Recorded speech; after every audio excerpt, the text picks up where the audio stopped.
Hi, this is Matthew DeSaro, and I'm here at the Early Television Museum in Hilliard, Ohio. I have been working with my wife Kayla and the rest of the Early Television Foundation board to design and install an exhibit on early video games.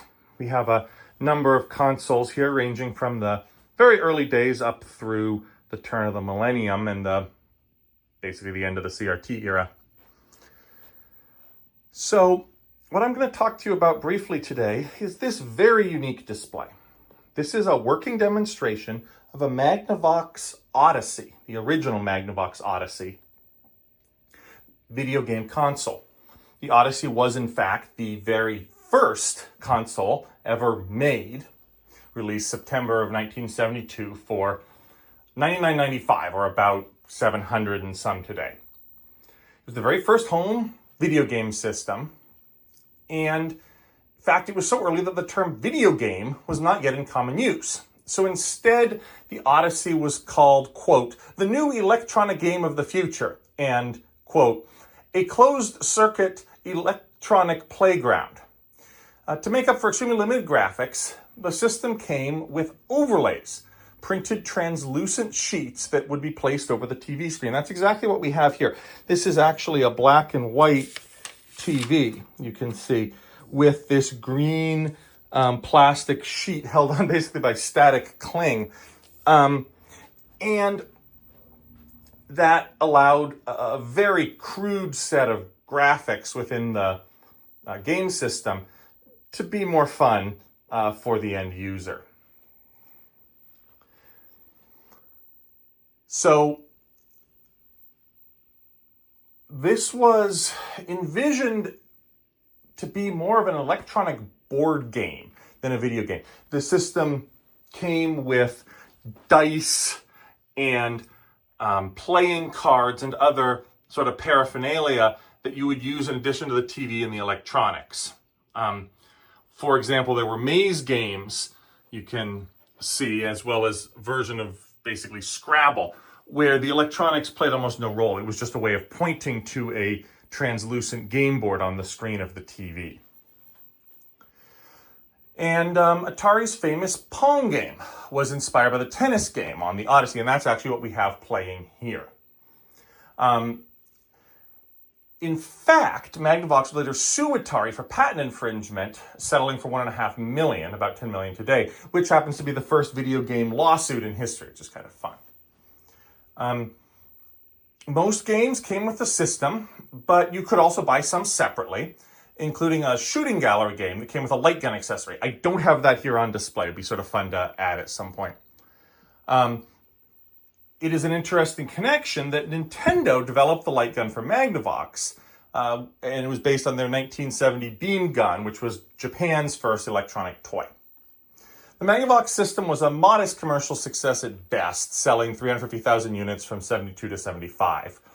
Slow sales were due to its exclusive sale through Magnavox dealers, high price, and public confusion with non-Magnavox TVs. Does it work with a non-Magnavox TV?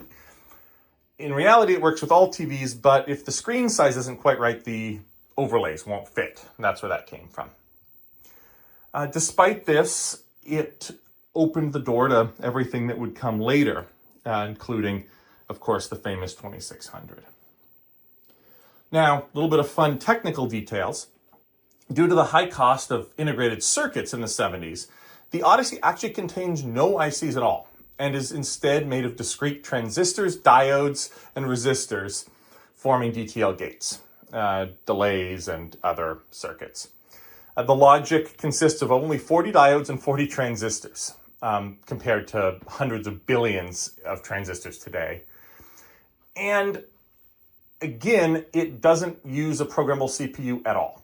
It's a purpose-built digital circuit designed to have basically one moving element, the ball, that is moved by the electronics. And then we have these controllers, which can move what's in this case being used as paddles, but were used for other features in other games. And then it has collision detection between those. And that's pretty much it as far as the electronics. The ROM cartridges, or game circuits, as they were called by Magnavox, don't actually contain ROM at all. That would be a later name applied to them. Instead, they simply rewire those elements that I previously described to play a different game. So this one here is for Pong. Now, I'll just show real quick here how this works. So the controller has English, which steers the ball. Notice I steered it out of the way.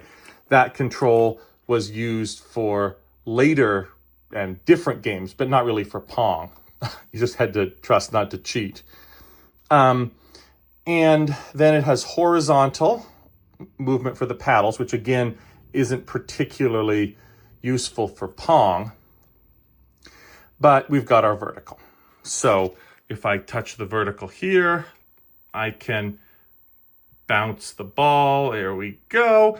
And the other player can move the vertical there. And that's more or less all it does. You have to keep score.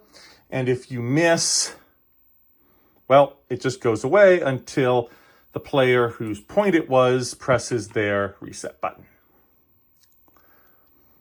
So there we have it. That is 1972 Pong on a 1972 TV.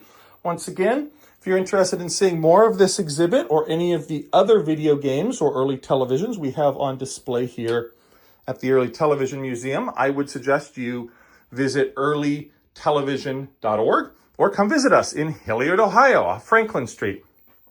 Thank you so much. Bye.